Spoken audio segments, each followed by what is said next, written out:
నాకు ఎవరి మీద కోపం లేదు, మీ మీద అభిమానం ఉంది. అందుకే చెప్తున్నా, కుప్పం ఒక ప్రశాంతమైన ప్రాంతం అవునా కాదా అని మిమ్మల్ని అడుగుతున్నా. మీకు ప్రశాంతత కావాలనా లేదా అని అడుగుతున్నా.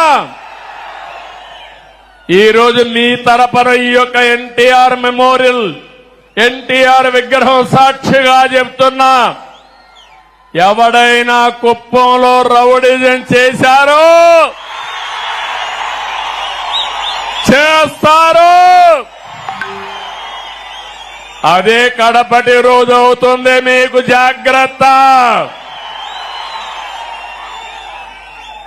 రౌడీజం గాని, గంజాయి గాని, అక్రమ వ్యాపారాలు గాని ఈ ప్రశాంతమైన పవిత్రమైన కుప్పంలో చేయడానికి వీలు లేదు.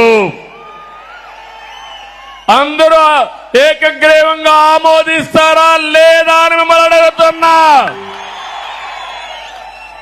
గట్టిగా చప్పట్లు కొట్టి కూడా చెప్పండి ఆమోదిస్తామని.